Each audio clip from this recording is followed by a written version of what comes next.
Bonsoir madame, bonsoir messieurs, good evening sir. Je m'appelle Mathieu, je serai votre sommelier pour ce soir. En tout cas, bienvenue au restaurant Le Carré d'Atellus. C'est un plaisir pour moi de vous recevoir maintenant une dizaine de jours qu'on se rapproche de retrouver une vie, une activité proche de la normalité. Mais c'est quand même un joli soulagement de recevoir encore des convives après un si long moment d'inactivité, n'est-ce pas? Alors, avec le chef, nous vous avons préparé un menu à 2 mains, mais également à 2 verres.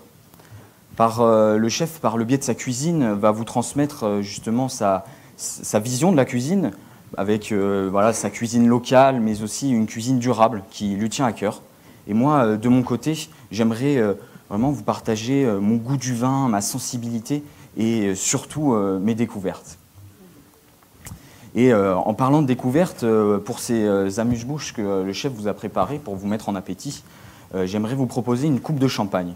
Une coupe de champagne de la maison L'Armandier Bernier, un champagne en biodynamie, plus particulièrement sur la cuvée Vieille Vigne du Levant. Alors, Vieille Vigne du Levant en 100% chardonnay, blanc de blanc, vinifié en extra brut, qui est issu du village de Cramant, classé Grand Cru. Alors on peut se demander pourquoi Levant. Alors en fait cela fait référence au coteau est de ce Grand Cru qui, selon Pierre Larmandier, est vraiment la meilleure exposition et par conséquent la meilleure expression de ces raisins. Nous avons choisi avec le chef le millésime 2011, un millésime qui va ramener un bouquet d'évolution qui va justement rebondir sur ces notes épicées que vous allez retrouver dans l'avocat, mais aussi l'accompagner de par sa fraîcheur, avec ces belles notes acides que vous y retrouverez dans cette cuillère d'avocat. Et pour finir, vous y trouverez une note saline qui va justement venir faire écho au parmesan, qui, je pense, va être très intéressant. Est-ce que cela vous convient ? Parfait. Alors, durant le repas, avec le chef, nous avons décidé de vous proposer un vin par plat, axé vraiment sur la découverte de nos terroirs. Donc, pour commencer, nous commençons notre aventure direction le sud-ouest, et plus particulièrement Jurançon, à la découverte d'un domaine, le château Laffitte, qui produit, aujourd'hui je vais vous présenter son Jurançon sec, un domaine de 5 hectares à peine, vraiment un mouchoir de poche, qui vient ici exprimer, de par son terroir idéal, mais surtout un chai qui a été réinventé. Antoine Araou, à la tête de ce château, a vraiment pensé à construire un chai sur plusieurs étages, avec vraiment pour laisser les jus et vraiment intervenir qu'à minima sur ces jus, afin de les laisser s'exprimer au mieux. Ici, nous vous présentons le millésime 2019, où vraiment on va garder une belle fraîcheur, qui justement va rappeler les notes de citron vert et de gingembre que l'on va trouver dans ce plat, mais aussi, et le plus important, une gourmandise. Une gourmandise qui va vous donner justement envie d'y retourner, et je pense tout comme ce plat. Je vous envie. Alors, pour continuer, nous ne pouvions pas continuer ce voyage sans partir en Alsace, chez Marcel Dice. Comme vous le savez, un pionnier de la biodynamie, qui, je pense, a toute sa place ce soir, car nous sommes ici pour la gastronomie durable, et je pense que la biodynamie est la viticulture durable, si je peux me permettre. C'est, selon Marcel Dice, pour lui, la meilleure expression de ces terroirs qu'il chérit, voire même qu'il défend parfois, mais qui prend quand même plaisir à vous partager. Et ce soir, j'ai envie justement de vous transmettre ce plaisir. Et je suis moi-même sensible justement à cette démarche, et je trouve qu'elle s'exprime parfaitement sur la cuvée Le Jardin des Anges, Engelgarten en alsacien. Vous l'aurez compris, je m'arrêterai là pour l'alsacien. Mais on vous présente ce soir le millésime 2017. Un millésime qui est vraiment une expression d'un vin de paysan viticulteur, comme monsieur Dice aime à se décrire. Et on y trouve justement des belles notes de minéralité qui expriment parfaitement le terroir, qu'on retrouvera justement avec ce turbo et ce velours de tourteau, excusez-moi. Mais aussi une belle expression de ces cépages qui vont venir ajouter cette complexité au plat de par des arômes de poire et d'écorce d'orange. Est-ce que vous auriez une seconde alternative à nous proposer ? Oui, bien sûr. Alors un vin un peu plus dans la richesse, je partirai dans le muscadet, à la découverte du domaine de l'Écu, la cuvée Taurus. Une cuvée qui est élevée en amphore et en fût, qui va vraiment allier fraîcheur et complexité, avec de belles notes gourmandes et cette belle touche de minéralité justement qui rejoindra ce plat. I'm sorry, just few questions. Yes? Well, I heard about Muscadet. Yes? Really, I don't know this kind of wine of name. Two questions. Can you be more precise about the location of the wine? Yes. And second, can you explain me what are the grapes allowed in this appellation, please? Yeah, sure.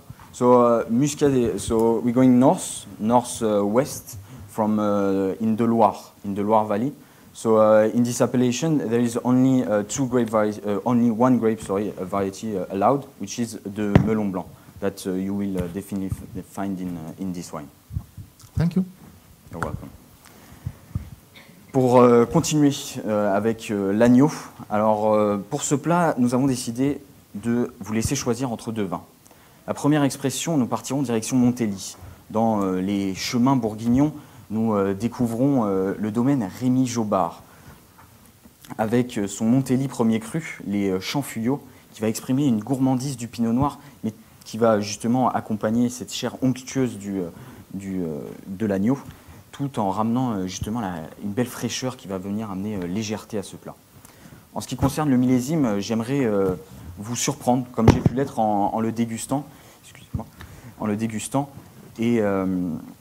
et vous le faire déguster dans des verres noirs, à l'aveugle, et vous laisser un petit jeu comme ça, afin de vous laisser deviner le millésime qui, je pense, vous bluffera, comme je l'ai été. Ou sinon, nous partons direction Gaillac. Je ne pouvais pas ne pas vous présenter un vin de Gaillac, un vin auquel je suis particulièrement sensible. Justement, je vous parlais de sensibilité au début du repas. Eh bien, nous y sommes. Mon grand-père, qui possédait un domaine à Gaillac, que je n'ai malheureusement pas connu, mais que j'ai entendu des vagues souvenirs lors des longs repas de famille autour d'un vin, que je vous laisse deviner, un vin de Gaillac, bien sûr. Et ici, ce n'est pas sa propriété que je vais mettre à l'honneur, mais le domaine Plageol, avec le prunelard, un cépage oublié que je m'efforce de faire revivre, comme le chef avec ses tapioca, justement, ou peut-être comme moi avec la propriété de mon grand-père. Ici, le domaine Plageol, que j'ai eu la chance de découvrir avec Robert Plageol et ses fils. Vraiment un domaine familial qui m'a fait prendre conscience de l'importance de notre rôle, nous sommeliers, qui, auprès de vous, représentons les viticulteurs, après tout. On pourrait même dire que nous sommes leurs bras droits. Et, si je peux me permettre, là où le viticulteur est l'artiste du verre, de la terre, justement, nous sommes peut-être, nous, sommeliers, l'artiste du verre. Ici, nous avons choisi le millésime 1998. Un millésime déjà un grand millésime, qui a permis au prunelard de s'exprimer à merveille, avec vraiment ces arômes typiques de pruneaux qui vont ramener cette gourmandise au plat, mais aussi une certaine complexité qui va être ramenée par le pivoine et le poivre, qui va être, je pense, très intéressant. Mais surtout, ce bouquet d'évolution qui est indéniable pour un millésime de 1998. Je vous le présenterai en magnum, excusez-moi, je n'ai pas précisé. Et vraiment ce bouquet de complexité qui va justement venir sublimer le plat. Et surtout un millésime qui me tient à cœur, car c'est le dernier de mon grand-père. Est-ce que vous avez une préférence ? Oui, merci beaucoup pour ces deux propositions, jeune homme. Est-ce qu'on pourrait avoir une alternative, s'il vous plaît ? Nous avons fait un peu de no tourisme la semaine dernière et particulièrement apprécié les vins rosés. Est-ce que vous auriez une appellation en vin rosé à nous proposer sur ce plat ? Bien sûr. Alors, nous pouvons partir en Bandol. Je pense... non, je partirai à Belley, avec justement un château qui va vraiment mettre un rosé un vrai rosé de gastronomie qui va vraiment avoir une structure assez suffisante, tout en ramenant une jolie gourmandise à ce plat, sur un millésime 2018, vraiment pour rester avec une jolie fraîcheur. Merci beaucoup pour cette proposition. Et pour finir, sur le dessert que le chef pâtissier nous a préparé, vraiment un dessert divin. je pense que vous allez beaucoup apprécier, que je vais essayer d'accorder avec un vin divin aussi, un vin déjà unique de par son millésime qui a eu lieu une seule fois, 2005. Je vous présente le Late Harvest Syrah, la cuvée L'Armistice du domaine Consolation dans le Roussillon, où justement on va retrouver donc ce vin unique qui, comme le dit son viticulteur, chaque année a ses cuvées, mais aussi ses surprises. Et cette année-là, c'est une très belle surprise. Une expression de la Syrah vraiment particulière, avec une gourmandise du fruit, plein de soleil, et surtout qui vont justement à jouer avec l'amertume de ce plat en lui ramenant gourmandise, mais aussi des fines notes poivrées qui vont venir vraiment ajouter un joli goût, une jolie complexité à ce plat. Est-ce que cela vous convient? Sorry again. My last question, I promise. Well, really, I'm not used to drinking wine with desserts. Okay. Well, can you suggest me another alcoholic drink except wines to pair with this perfect dessert? Yes, sure. I can suggest a beer from Bordeaux, a beer, amber beer, which will come through this amber ice cream that you will find in the dessert. I'm thinking of, I forgot the name. Sorry about that. Sorry, I forgot the name about the beer. So, but just I will advise an amber beer for this dessert. Thanks a lot. You're welcome. Et pour les eaux, je vous propose une eau plate, l'eau Mont Blanc, fraîche et pure, comme son nom l'indique. Et pour l'eau pétillante, l'eau Vernière. L'eau Vernière qui prend sa source, une eau naturellement gazeuse qui prend sa source dans l'Hérault et qui, pour la petite anecdote, a été élue meilleure eau gazeuse du monde en 2017. Je reste à votre disposition pour discuter café, thé, pour la fin du repas. Et où, là encore, je vous réserve quelques petites surprises. Je pense tout particulièrement au café, le café de Sigalas Rabot. Vous avez bien entendu le premier cru classé de Sauternes, qui fait vieillir ces grains de café d'Éthiopie dans ces fûts qui ont contenu leur vin, qui va ramener douceur et de belles notes aromatiques à ce café, un café divin pour une fin de repas. Ou si certains d'entre vous préfèrent le thé, j'ai à vous proposer un thé noir Benifuki du Japon, millésimé 2013. Alors pour avoir eu la chance de déguster différents millésimes, eh bien, on se rend vraiment compte de l'impact des millésimes, y compris sur le thé, tout comme le vin. Et si certains d'entre vous sont amateurs de cigares, je me ferai un plaisir de vous accompagner en terrasse à la découverte de la maison Edon. Et je pense tout particulièrement, déjà, il faut le préciser, c'est un cigare à 100% français. Et je pense tout particulièrement à la gamme Rêveur, que vous pourrez accompagner, fumeur ou non d'ailleurs, avec un digestif ou, si je peux me permettre, une petite note originale avec un vin de paille d'Hermitage de la maison Chapoutier en 1990. Un vin qui, de par son nom et sa sagesse, invite à la méditation. Rêveur, méditation, ne serait-ce l'accord parfait? Je vous laisserai me le dire. En tout cas, je vous souhaite un bon appétit, madame, bon appétit, monsieur. Have a lovely dinner, sir. Et si vous avez besoin de quoi que ce soit, s'il vous plaît, n'hésitez pas. Et je reviens tout de suite avec vos couteaux de cramant et ces bulles gourmandes. Merci. Bonjour. Bonjour. Bonjour, monsieur. Pour notre plat principal, nous avons fait le choix d'un vin rouge que nous souhaiterions que vous nous décantiez et que vous nous serviez. Très bien. Veuillez procéder sans faire de commentaires. Parfait. Merci. Merci. Et vous êtes à peine à la mi-temps, Mathieu, donc vous avez le temps. Parfait. Merci beaucoup.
Qui a choisi le vin?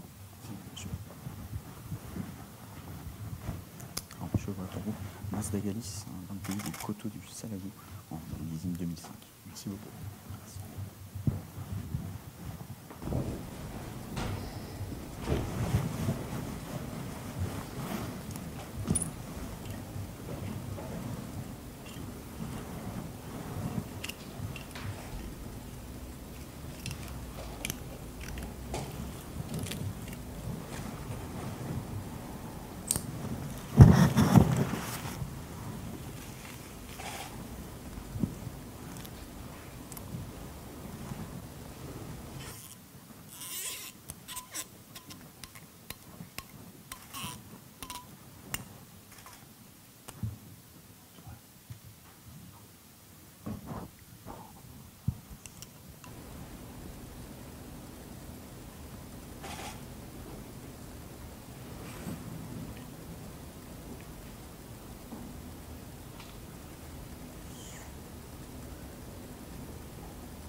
Est-ce que je peux me permettre de contrôler la qualité de ce vin?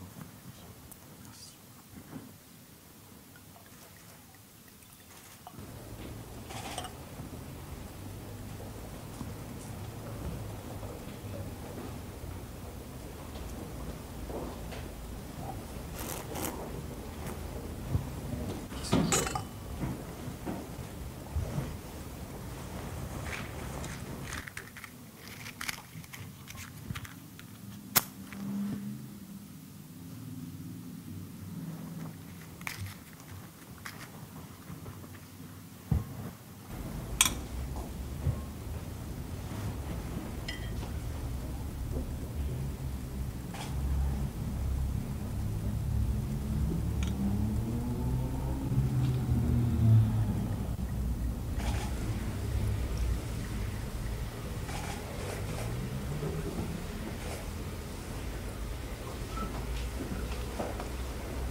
Qui va goûter, s'il vous plaît.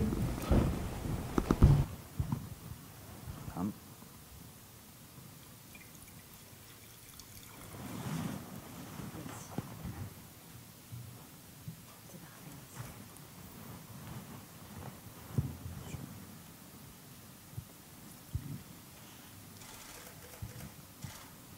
Merci. Avec plaisir.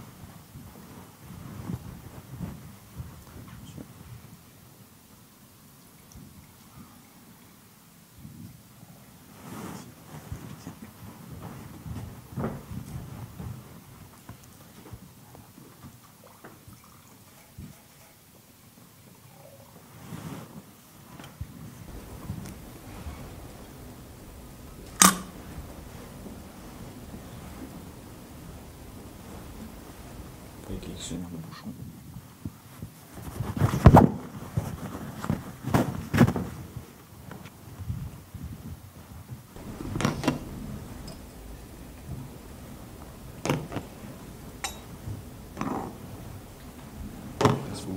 Merci.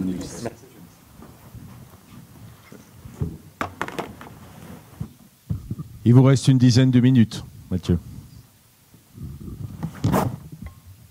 Messieurs, procéder à la dégustation de ce vin.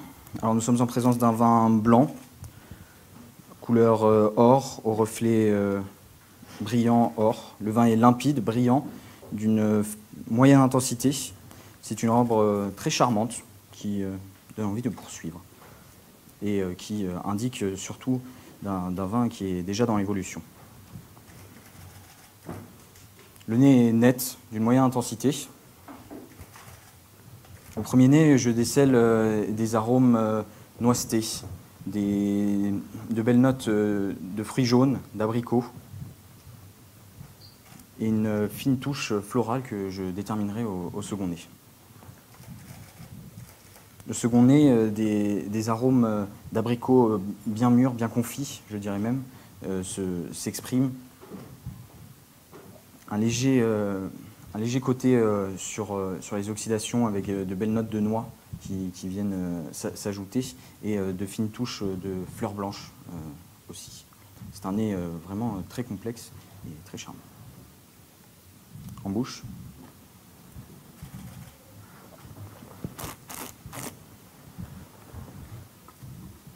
L'attaque est souple.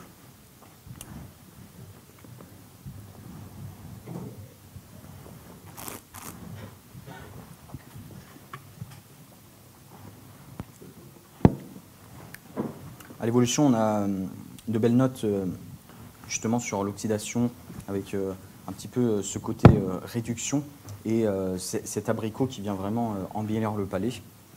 À la finale, on a tout de même une belle vivacité avec une longueur en bouche que je situerai à 5 caudali. C'est un vin qui a une belle structure avec un équilibre très bien, je dirais. Pour conclure, c'est un vin qui offre une belle complexité, très élégant, avec une belle finesse. Je servirai ce vin à 12 degrés. Je le servirai en bouteille, je ne le caraferai pas, dans des verres de la gamme Riedel, pas très évasés vraiment pour bénéficier de tous ces beaux arômes. Et concernant le vin, on peut encore le garder 2 ans, mais il faudrait le surveiller car les notes d'oxydation peuvent mal tourner, je dirais. Et je servirai ce vin avec un poulet juste grillé, servi avec une sauce à la crème, avec des échalotes pour ramener justement un peu de fraîcheur et quelques morilles pour vraiment bonifier ce vin. On pourrait très bien aussi boire ce vin sur justement un cabillaud cuit sous vide, vraiment pour conserver la chair de ce poisson sur un lit de fondu de poireau agrémenté d'un beurre blanc légèrement citronné qui va vraiment lier ce plat. Je reviendrai plus tard sur un autre accord si j'ai le temps. Concernant ce vin, je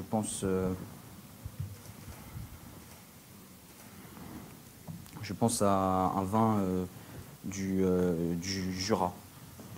Je partirai sur une appellation Côte du Jura, sur un millésime 2008. Merci. I'm sorry. I'm here. Yes. Well, no worries. All is okay. Well, I'm your guest, and I'd like to know more things about this wine. So, can you briefly tell me about the wine, please? So this one is a white wine. You have it's a dry white wine. You definitely have nice apricot notes, but also a nice touch of nuts that you will find. It's really a nice delight wine that I'm quite sure you will enjoy. Okay. Pour le vin rouge, nous sommes en présence d'un vin rouge limpide, brillant, aux couleurs pourpre, aux reflets violines, qui présente une robe dans sa jeunesse. Le vin est fluide, les larmes sont fines, rapides. C'est au nez. Le nez est net, intense. Au premier nez, je décèle des arômes de fruits rouges accompagnés de notes florales et de fines touches d'épices que je tenterai de déterminer au second nez. Au second nez, les fruits rouges se confirment, mais on y décèle aussi des fruits noirs. Fruits noirs, je pense tout particulièrement à la mûre, une mûre très gourmande. Une petite touche de violette. Il vous reste 5 minutes, Mathieu. Et de fines notes épicées. Je pense tout particulièrement à un poivre blanc, des épices assez douces. En bouche.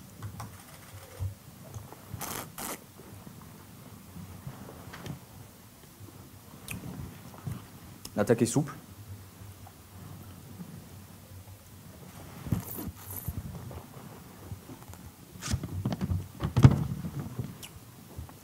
l'évolution, on a une évolution ample qui prend toute la bouche, avec justement ce fruit noir qui nous suit, avec cette mûre, petite touche de cassis, et cette fine note fumée aussi que je retrouve en bouche. La finale est bien équilibrée, avec une touche d'astringence.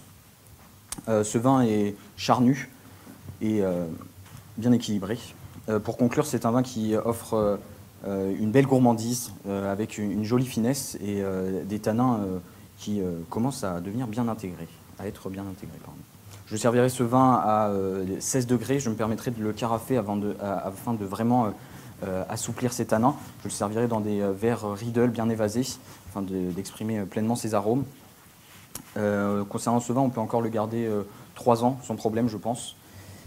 Et je servirai ce vin avec, justement, comme le chef joue avec l'agneau mi-cuit, et bien moi j'aimerais jouer avec un bœuf en 2 cuissons, en 2 cuissons avec un bœuf de Chalosse, travaillé grillé, et de l'autre travaillé en tartare, vraiment pour ramener la gourmandise que je trouve dans ce vin, et qui sera fini par une réduction, enfin le jus de cuisson, pardon, agrémenté d'un petit peu de truffe aussi. Et en second accord, j'aimerais proposer justement un agneau de 7 heures avec une chair très gourmande qui va justement, je pense, qu'embellir ce plat avec cette légère structure tannique qui va ramener vraiment quelque chose de très intéressant au plat. Je pense que ce vin est un vin de la vallée du Rhône. Je partirai sur un 100% Grenache, appellation Châteauneuf-du-Pape, sur le millésime 2017. So this wine is medium to full body wine. You have plenty of red fruits and especially black fruits aroma, and you definitely have this blackberries aroma in the mouth and also on the nose. You will definitely enjoy it with a nice meat, really on the fleshy side of the meat that could be really lovely. Thank you. Thank you.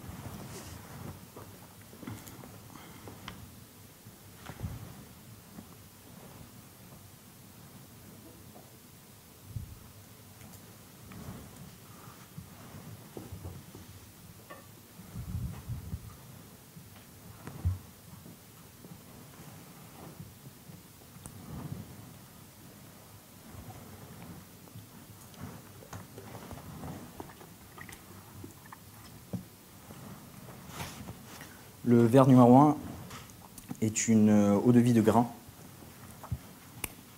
Je pense à un whisky. Oui, je pense à un whisky.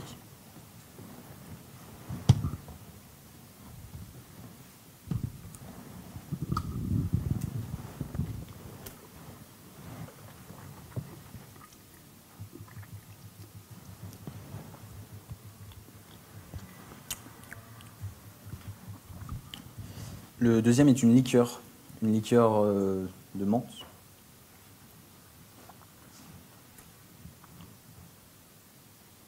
Une liqueur de menthe. Et je m'arrêterai là-dessus. Merci Mathieu.